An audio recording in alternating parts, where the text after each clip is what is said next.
if you talk to purchasers, of course, they will not tell it to salespeople, but they tell it to me. Yeah, so I can tell you that purchasers, they buy value most of the cases, wherever they can, because they don't want to be called on Friday afternoon by the production head. Nice that you saved us 5 cents per kilo, but the product is not there or it's not working and I need to shut down production over the weekend. Yeah, that's the type of call that the purchaser doesn't want to have. And so the value is essential. And on top, if you can help those customers to sell value internally and kind of become a hero internally, that's the best thing you can do. So also there, as we talked at the beginning with marketing and sales throwing over the fence, it's the same thing here. So help your customers to sell that internally without just throwing maybe a value quantification over and just let him sell it internally. Every B2B podcast sounds the same. Cookie cutter strategies, corporate buzzwords, high level theory that sounds smart but changes nothing. Meanwhile, the real game changers are out there breaking every rule in the playbook and crushing it. They're not following best practices. They're building their own path and winning in the ways that experts said wouldn't work. These are the rebels you need to hear from, the ones with tactics you can actually use tomorrow. This is Burn the Playbook. Burn everything that's holding you back.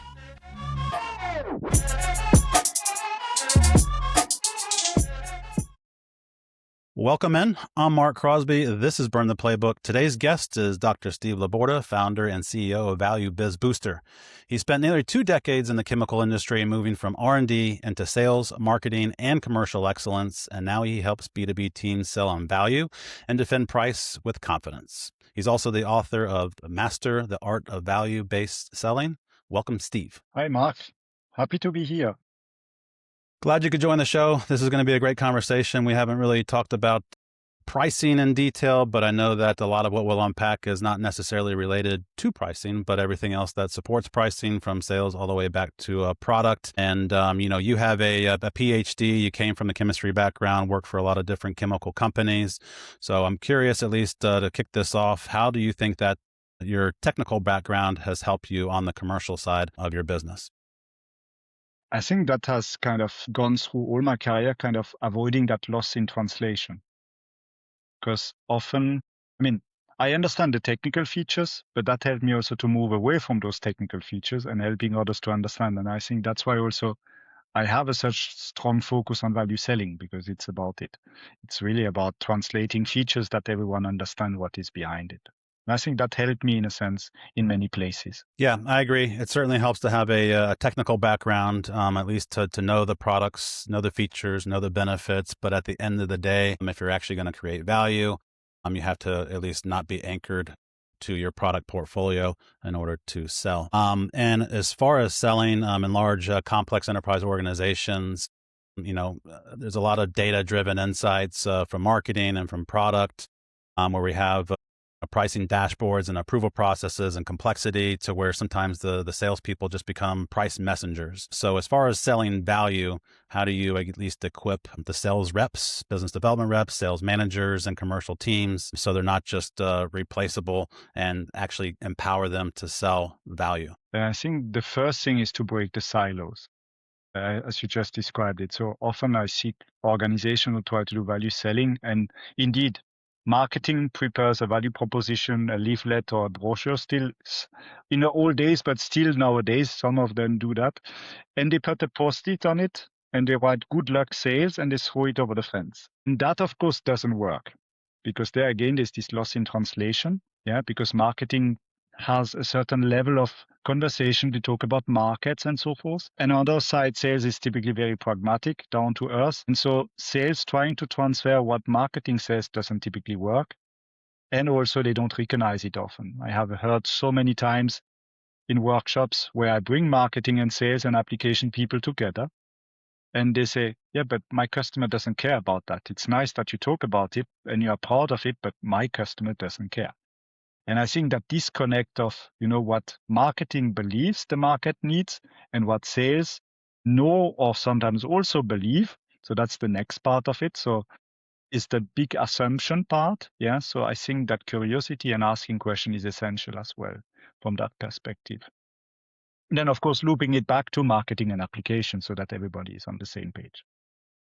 Well, I think that segues into my next question, which was, how does that look like in practical practice? Because we typically always complain about silos and sales is in their lane, marketing's in theirs, products in theirs. We all need to be aligned, and that's all fine at a very high level. But where have you seen it in practical application as far as how that looks like on a regular basis to where it's not just happening in the ivory tower at the corporate building, and it actually happens down at the field level as far as just alignment and feedback loops? I think the key word is discipline.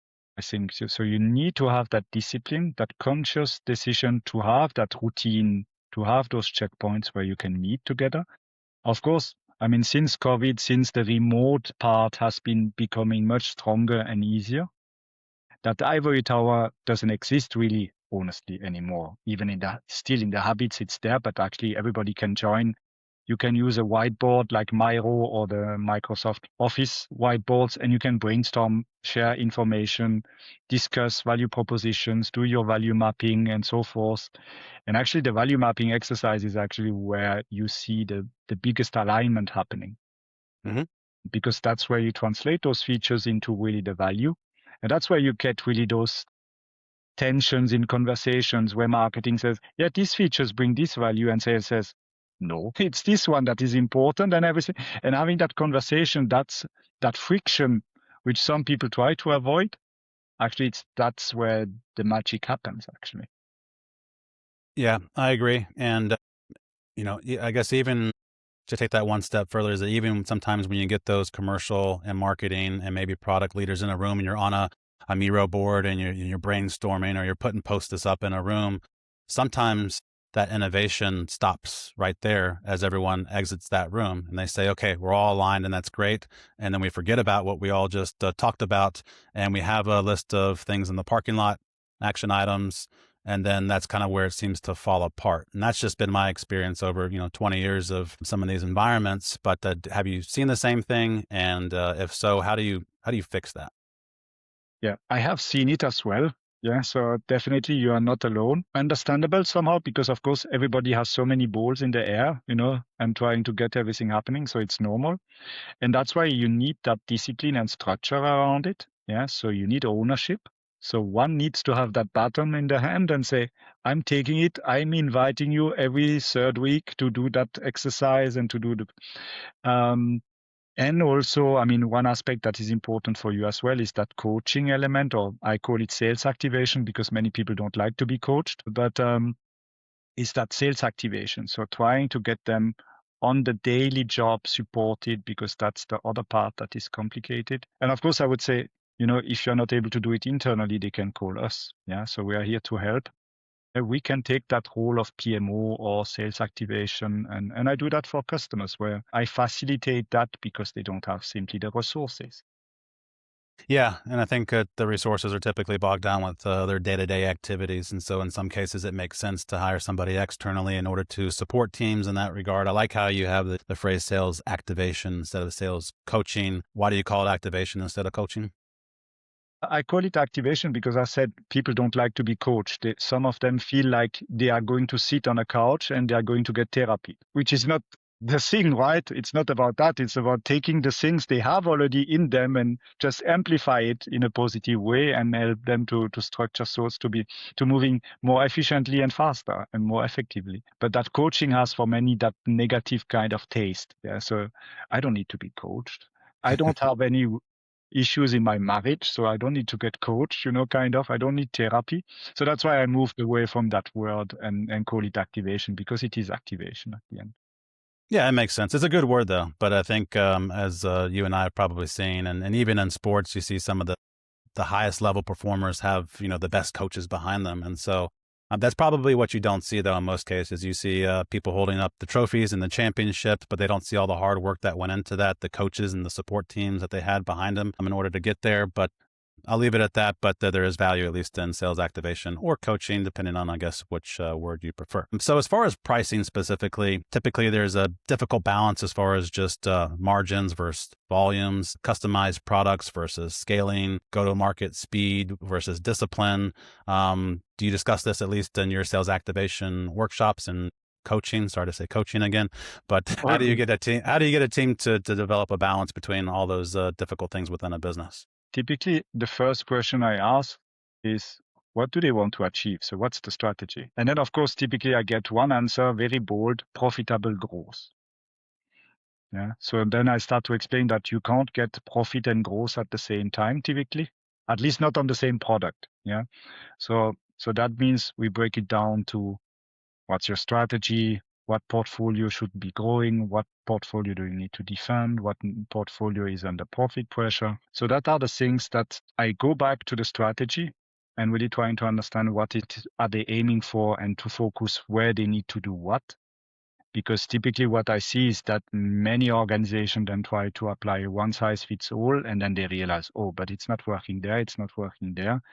So we really go at the right level of detail so that you can really decide what is the right action.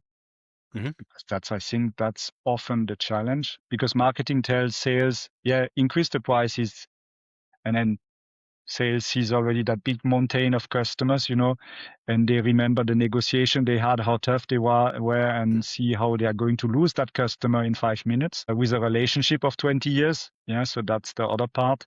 And so trying to focus on where it makes sense and where you have the real impact. I think that's kind of what I try again, this translation part, bringing them to, you are actually looking in the same direction. You are just looking at two different levels of it and getting them aligned and focusing on the right thing typically helps. Because just one example, I had one customer where we did that typical price volume exercise, and we had a huge corner at the bottom left below the axis. So that means with a negative margin even at the end. And the salespeople were not ready to go to those customers because they were worried about the relationship. They were worried about, but I'm going to lose all my customers. And, but we're focusing on the ones which are, anyway, if you lose them, you win money. So it's not a big deal, right? So understanding that. And then also what I see often, which is kind of rooted also in that misunderstanding, is that sales doesn't necessarily have an understanding of that profit and loss balance sheet exercises. So understanding that there is certain things that don't work financially, and getting that understanding across makes them also then realize that they might need to do something. So often it's a misunderstanding and not a non-willingness to do anything. I think part of that, though, is a little bit of just transparency as far as just getting the commercial teams to understand how and why decisions are being made from the marketing and the product into the business.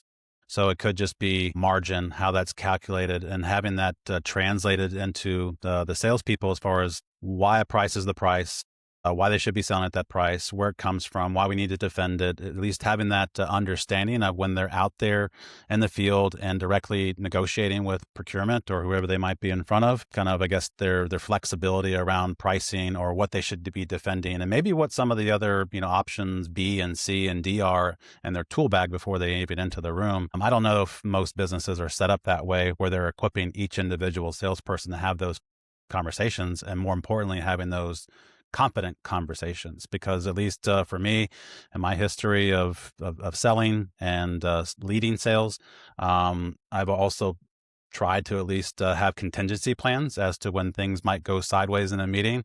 Maybe someone shows up to the meeting that you didn't expect, and you're having conversations maybe outside, I don't know, your pay grade, so to speak. So what does that look like as far as just creating a little bit more price transparency without, I guess, exposing everything as far as the business and some of the P&L metrics as far as just pricing decisions, margins, and everything else? I think it helps, but you said it rightly. You need to find a balance, that trade-off between being fully transparent, because you can't share margin to the lowest level for each customer with everyone, because there is a certain risk obviously associated with it. But having that understanding, and at least in the past, what I have tried to do, especially when you implement a pricing tool, this is an essential part, because you need to create a certain guidance and understanding why a number is okay and why another one is not okay. So trying to explain them the logic also linked to, for instance, willingness to pay, service levels, also explaining that, but then also having them some very simple guidance like color coding. That can help a lot already, to show them, that price is red, that one is yellow, that one is green. Yeah.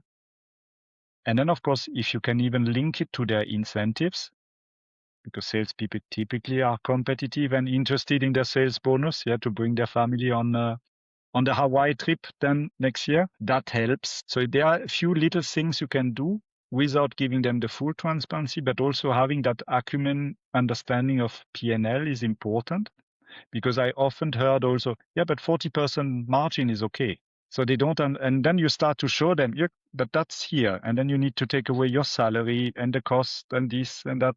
And then you end up with a minus. So of course you will hear the answer, but can we not reduce the cost, manufacturing costs? Can we not have less people in the headquarters and all these conversations? Of course you have those, but then you need to explain, but that's the current situation. Of course we have other initiatives and everything that help to work on the pressure. But at the end, each of us, in a sense, on that board need to work, and sales, unfortunately for some of them, they need to work on price levels and negotiate with customers and having that tough discussion. But I understand in many places in the industry, those conversations never happened, because it was just luxury situations in many places. And then, of course, it's a big change for many people to suddenly have to stretch and to deal with those frictions. And how would you, I guess, arm a sales force? What does good look like? You mentioned pricing tools, and so I guess if you arm them with a pricing tool with all this, as much transparency as you can with red, yellow, and green, as far as what you can and can't do. How do you, I guess, develop add-ons around that in order to going back to selling value? Because at least what we talked about in the last few seconds have been just about price and margins. But let's just assume all things are equal and your competitors have that same pricing tool and they're all, I guess, using the same methodology. So how do I guess, support a sales team to sell services or, the contract terms, things around that in order to enhance the deal, to enhance value? How do you do that effectively? Yeah. I think the first thing not to do is to throw everything at your customer. So, just whatever you have, just throw it. He will pick up something. No, it doesn't happen that way.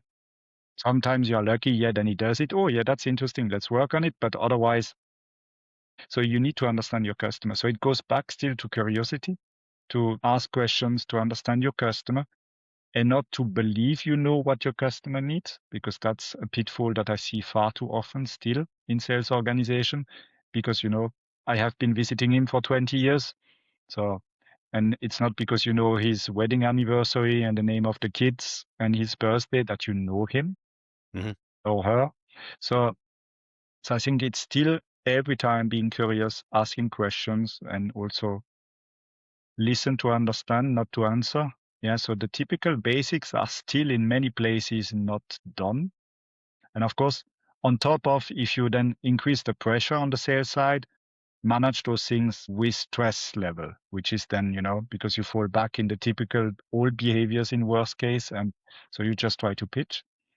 So I think that's kind of to make the offering relevant. I think that's the most important thing, because more and more, purchasers are more and more still looking for value, even they don't tell it. If you talk to purchasers, of course, they will not tell it to salespeople, but they tell it to me. So I can tell you that purchasers, they buy value most of the cases, wherever they can, because they don't want to be called on Friday afternoon by the production head. Nice that you saved us 5 cents per kilo, but the product is not there or it's not working and I need to shut down production over the weekend. That's the type of call that the purchaser doesn't want to have. So the value is essential. On top, if you can help those customers to sell value internally and kind of become a hero internally, that's the best thing you can do. So also there, as we talked at the beginning with marketing and sales throwing over the fence, it's the same thing here. So help your customers to sell that internally without just throwing maybe a value quantification over and just let him sell it internally. And do you think that, so I hear a lot of people just over many years in different businesses, and even today, they're just typically dealing with one person. It's one procurement person, and they assume that that's their champion. The buck stops with them. They're the gatekeeper, and they can't talk to anybody else within the organization. I've always seen at least the most effective conversations are ones that expand beyond that one person. They extend into the other internal aspects of their business as far as production, supply chain, their R&D, their engineers, having conversations about what's important to everybody. Because I think in a lot of cases, it's foolish to assume that the person that you're dealing with, your champion, knows everything about the entire business, just as you might not know everything about your entire business. So I think the multi-threading approach to having a more dynamic, at least, approach to your customers, and also bringing in, your resources for R&D, engineering, supply chain, so they can at least talk the same language and understand how they might be able to help one another more effectively. In that essence, it kind of just develops a better partnership. So beyond just price, it does add that value. It does kind of build those relationships and a little bit more trust to understand that, hey, we're here to support you in a lot of different ways. We're going to, open up the doors to our facilities. You can come see what we're doing. Love to see what you're doing and look for opportunities for partnership in that sort of way. But is that something that you talk about as far as your consulting services as one of the best practices, as far as maybe just pitfalls that people get into, as far as just dealing with one person instead of many? I think that dealing just with one is a very big pitfall. And the worst thing is that they believe everything that that single person tells and forget that this person is also trained and practicing and having negotiation trainings the other way around.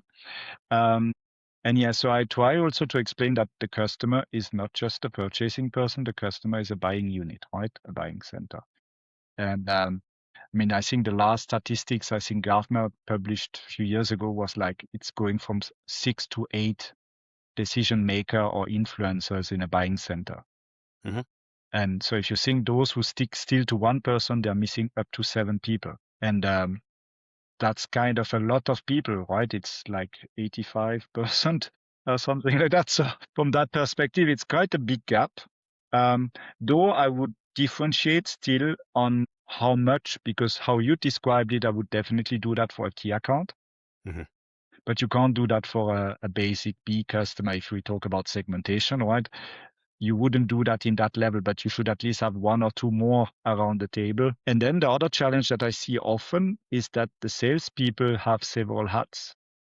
I had that in many industries where, the sales guy is having his blue overall in the morning, fixing the pump and going through the process with the technicians or the operators, and then in the afternoon taking the overall away, putting the fake tie and going to have a negotiation. I caricature obviously a little bit, but many of those have this dual hat.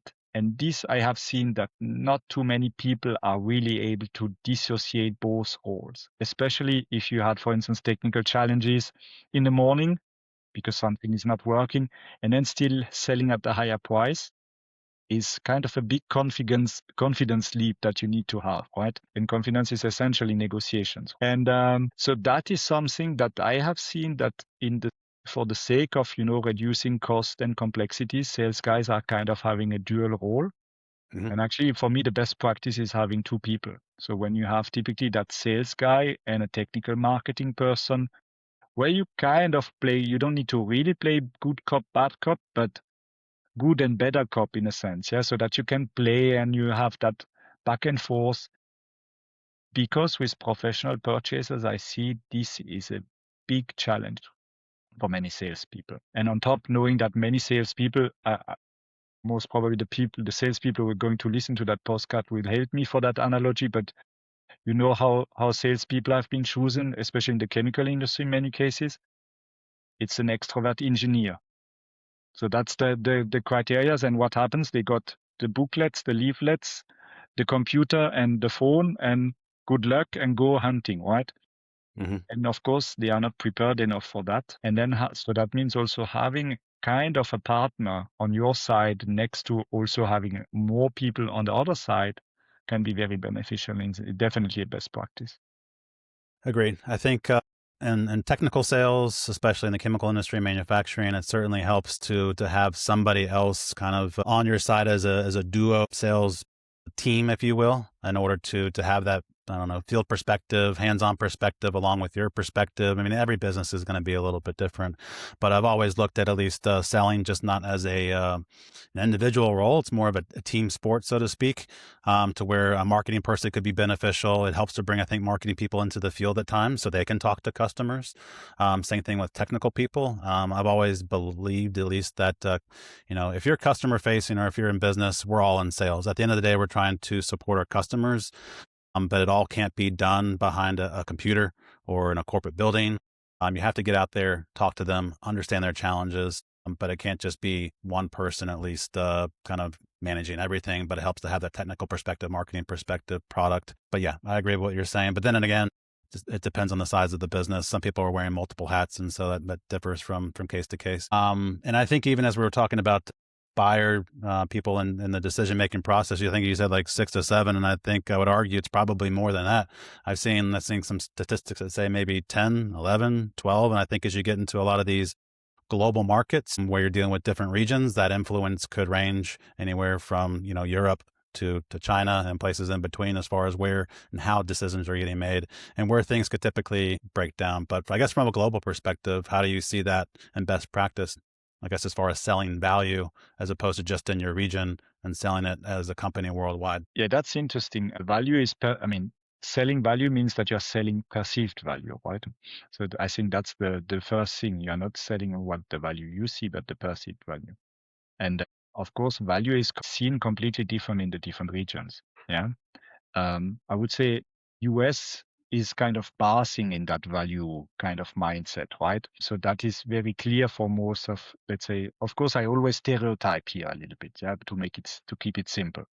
But I would say US, they understand quite quickly value. In Europe, it depends a bit. And in Asia, it's still very competitive and price oriented, even though I would say also there more and more companies see that, just competing on price can't be the future. The whole value chains are also evolving there because of course they are coming to Europe selling and everything for many years now, but they realize also they need to sell value and they are getting asked to provide value and not just to be the cheapest. And so that is changing as well. But of course, if you look at Asia, that culture of bargaining is much stronger. Or even Middle East also, the bargaining kind of. So that again is a bit counterproductive to value, right? Because you bargain, it's dissociated from value. So that is kind of tricky here and there. So you need always to go back to that discussion. I haven't yet found a best practice there, honestly speaking, because it's very tricky. It is tricky. And I think in a prior role that I had as a global key account manager, it's important to understand how if you're selling value, that value, as I think you're alluding to, it might be different from region to region, and to understand that there's going to be cultural nuances in one versus the other as far as how decisions are made, and making sure that you're adjusting maybe your messaging, your positioning, and your value based on the region and understanding how they could be different. And even though that your customer might have the same logo on the buildings in China versus the US versus Germany, for instance, doesn't necessarily mean that the value is going to be the same in every continent. But let's assume that, as far as the products you're selling, and we talked a lot about best practices, let's assume that your competitors are doing the same thing. So I guess as far as value-based selling, because it seems like most companies are saying that they're value-based sellers, which is all fine and good, but how do you differentiate yourself in these tough, competitive commodity markets? And that's always an interesting question because you have the two extremes. So when you say commodities, so you have some companies who are really in commodities and still try to do value-based. And then there are companies that are actually not a commodity, but believe they are in a commodity and don't sell value-based because they have been told they are not differentiating, right? So let's take one and then I can take the other one because the approach is different, obviously. When you're in a real commodity, it doesn't make sense to differentiate on the product because you are indeed one-to-one replaceable, right? So on Monday, they buy a product from company one. On Tuesday, B has a product, supplier B has a price that the same product is cheaper, they can switch. So that's a real commodity, right? Now the question is there anything else that can be differentiating? Of course, the brand could be differentiating, but it's a bit more intangible, right? So if you know well the brand, you know they have a good reputation for good quality and everything, it might help, but very hard to quantify. Now the question is services. So are there services that can help you to differentiate? And actually, if you allow, I have a little story. I had one customer who was telling me, they were on the market with 20% plus premium over decades. And they were telling me that they are fully comparable to their competitors. I said, that is not possible. Because who would be ready to pay 20 years of premium without any reasons? There's no explanation they couldn't sell it internally, right? As a purchaser. So there must be something. And we did really that exercise. So products really one-to-one, except the brand name, everything was the same. I said, okay, let's look at the services. The list of the services on both sides, we compared them fully comparable. I said, strange, because that's not possible that there is no difference. And we really went down to the service levels. And what we found out is that actually my customer was visiting their customers like every 4 to 6 weeks, or more 4 weeks than 6 actually. And the competitor was visiting like 6 to 8 weeks. So and they were doing a kind of quick audit on the process, checking that everything was running smooth. And what we realized is that the behavior or the service level that my customer was providing was allowing his customer not to have any shutdowns, nor maintenance. And that being in the electronic materials, you can imagine what the cost of a shutdown is. So with the 6 to 8 weeks, it would have pushed, based on their experience, some maintenance and shutdowns. So that was the value actually. So, and then we realized that the premium that they were actually getting was far too low compared to the value.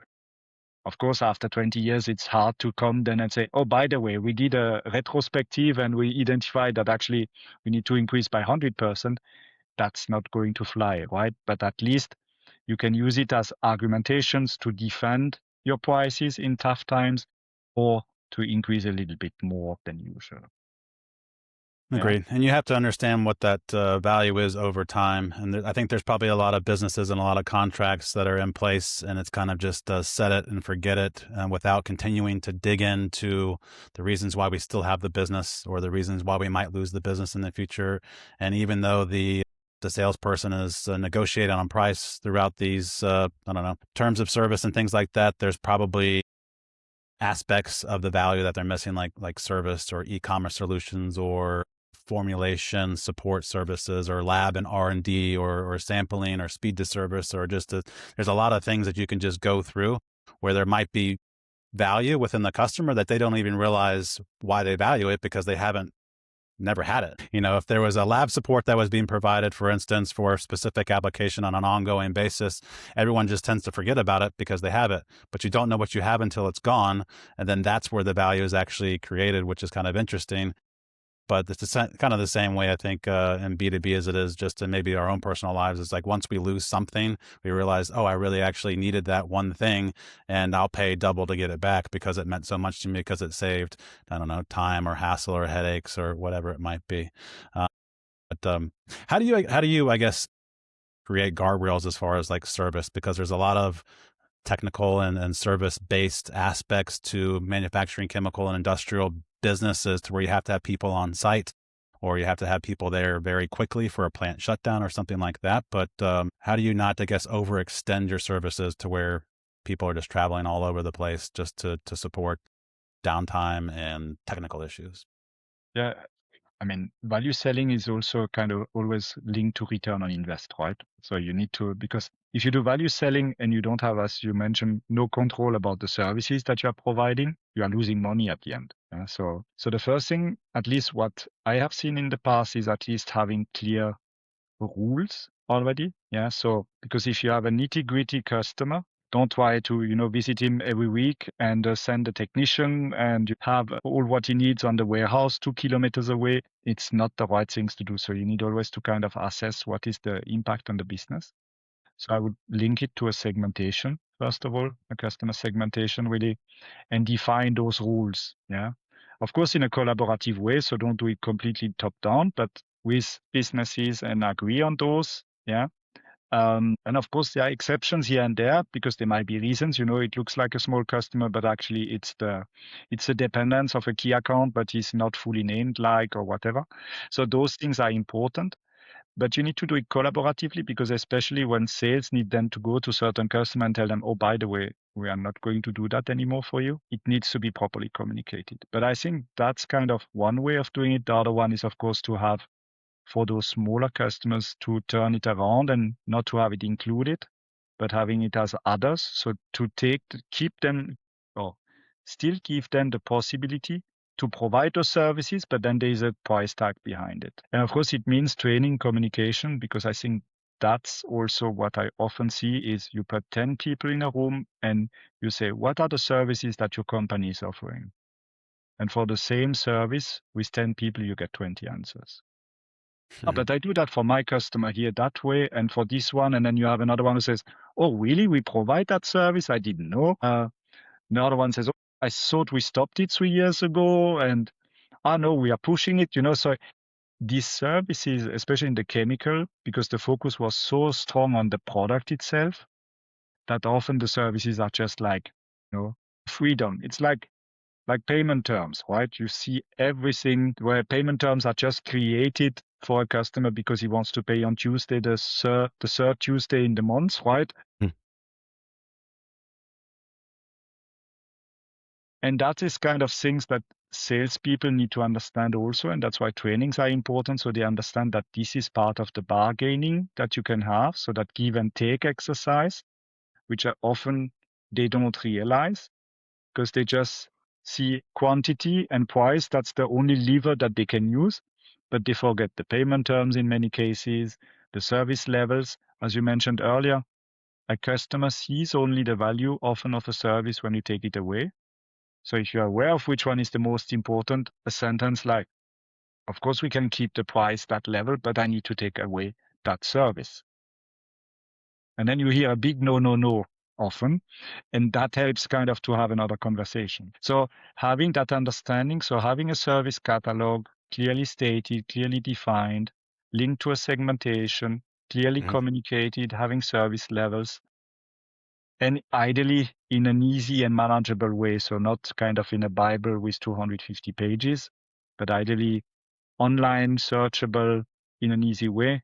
I mean, some companies have even in the CPQ then some guided recommendations for services. You can have those, like on Amazon, similar customers have bought this and that too. You can do that exactly with the services as well. So that's the kind of best practice that I have seen. So.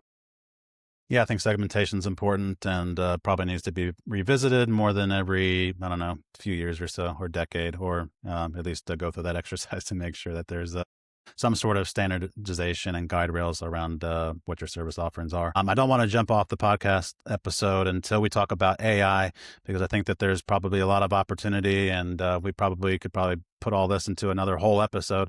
But how are you seeing AI impacting pricing today? That's a good question because it looks like, it's the next silver bullet that everybody sees, but it is not a silver bullet as always. What I see is that, everybody hopes that it helps. And I think one big struggle is, of course, in B2B and especially in chemicals where you have kind of limited transactions, the data. I like to say, through 2 points, you can always draw a line. And that's a bit the feeling that I have with AI and pricing if you don't do it properly.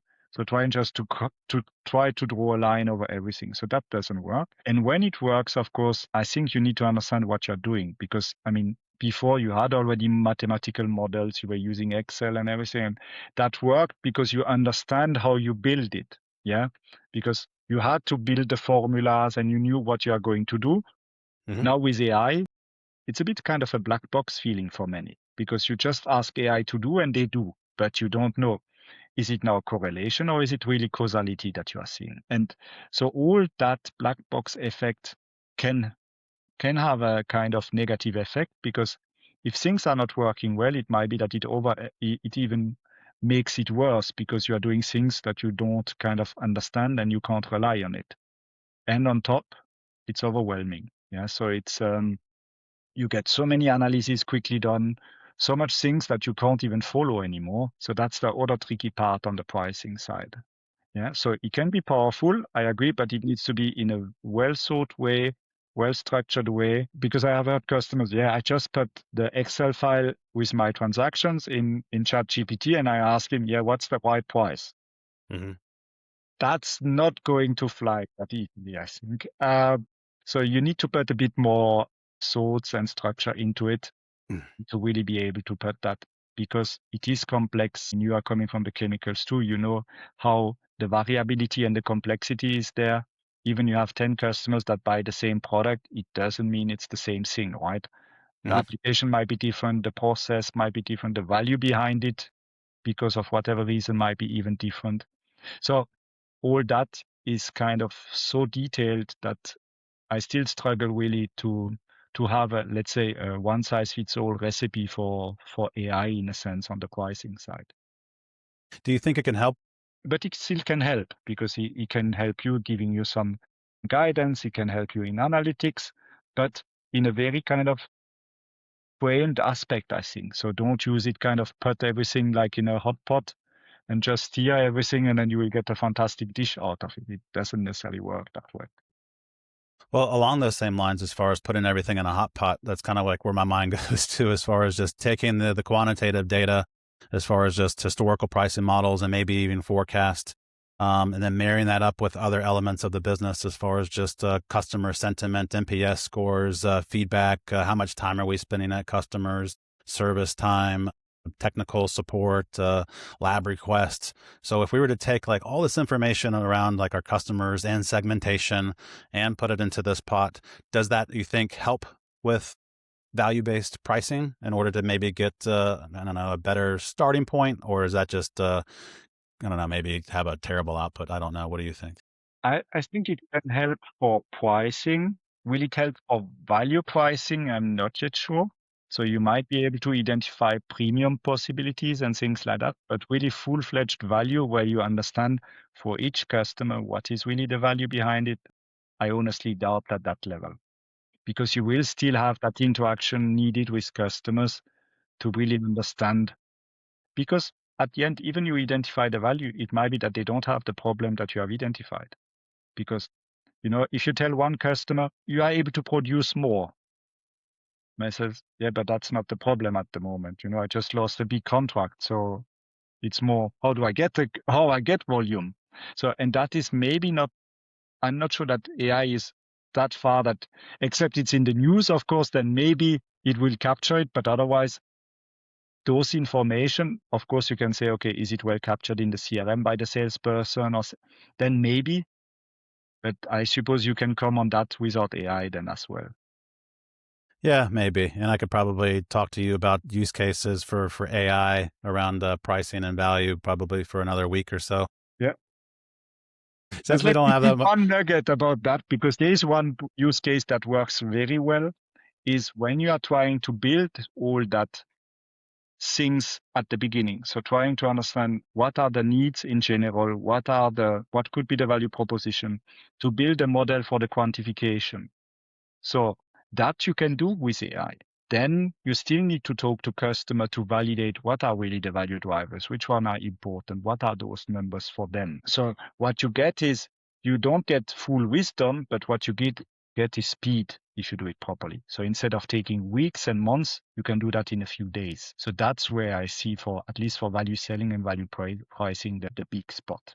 Yeah, I think if we were to distill everything that we just talked about, at the end of the day, it's really just talking to your customers, understanding why they buy from you, document it, have a feedback loop as far as just all the silos that you have in your business. But those are some at least the best practices. But let's pivot over to our burn it or build it, a rapid fire segment. I will give you about 10 topics, mainly around value-based pricing. You tell me burn it or build it and a brief reason why. So we will get started with number 1, cost plus pricing. Build it. I know it's surprising now, right? But I say cost plus and I talked about value based. It might be that in some places, cost plus is the best method, but don't just rely only on cost plus. So build it where it makes sense.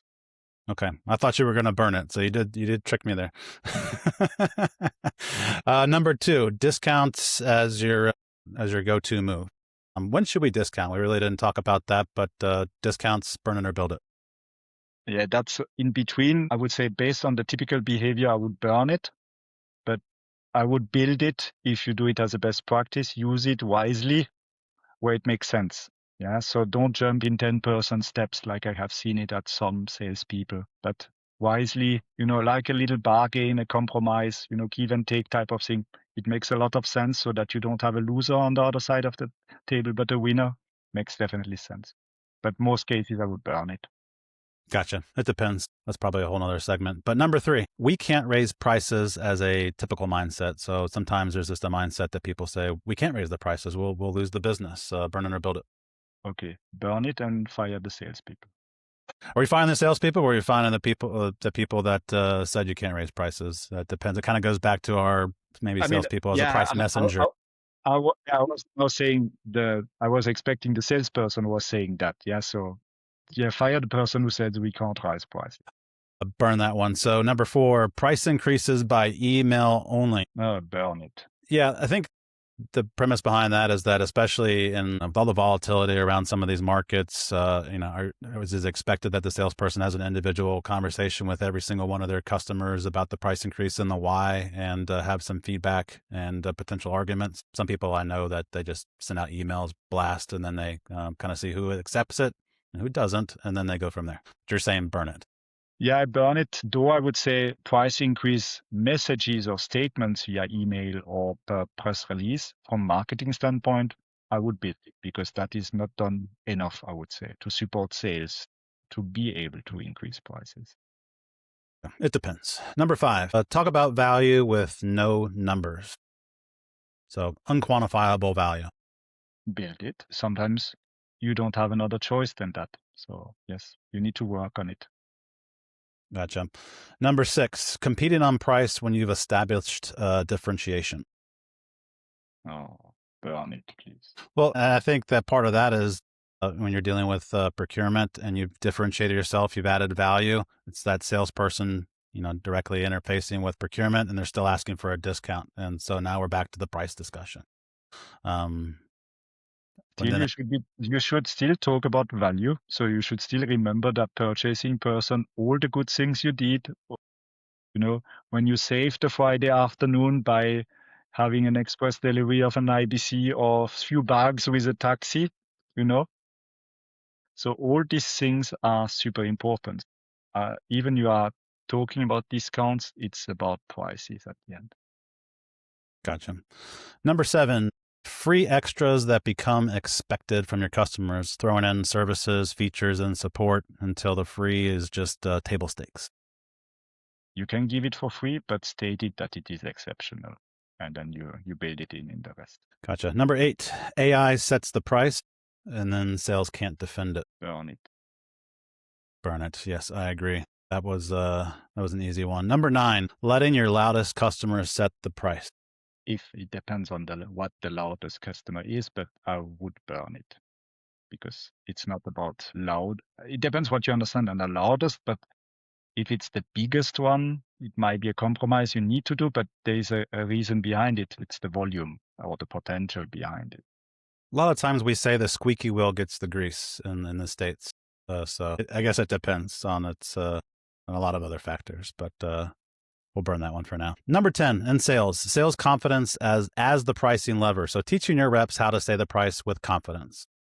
Kind of goes back to our sales activation. Build it square two, I would say. So build it. I think honestly, even in many trainings, you don't talk about it. And I try to emphasize this a lot because it resonates then with the people as well later on when they realize at the end, only a salesperson with a good level of confidence. I'm not talking about ego, I'm talking about confidence, yeah? Mm-hmm. About high level confidence that can really sell properly.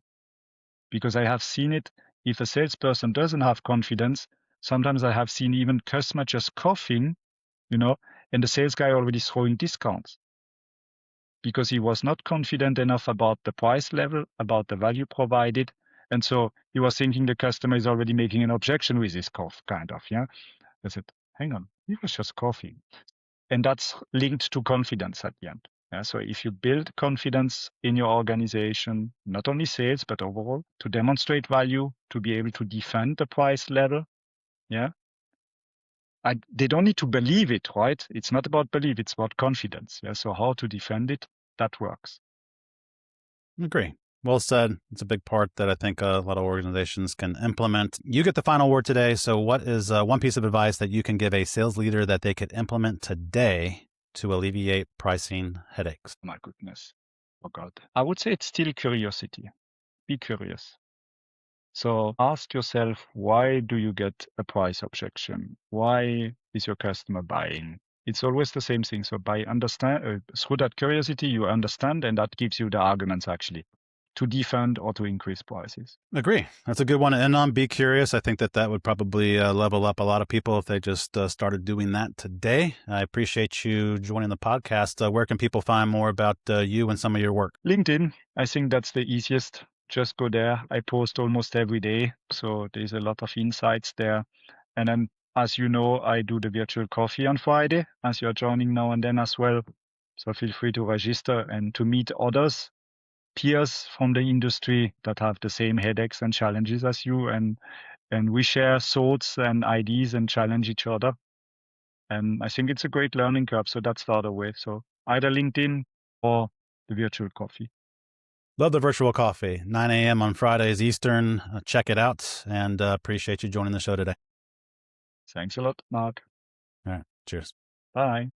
That's how you burn the playbook. If this conversation fired you up, don't let it in here. Subscribe wherever you get your podcast. Share this episode with someone who's tired of playing by the old rules. And if you're ready to challenge your own sales approach, let's connect. Find me on LinkedIn at Mark Crosby, or head to digitalrebelsconsulting.com to see how we help B2B teams win differently.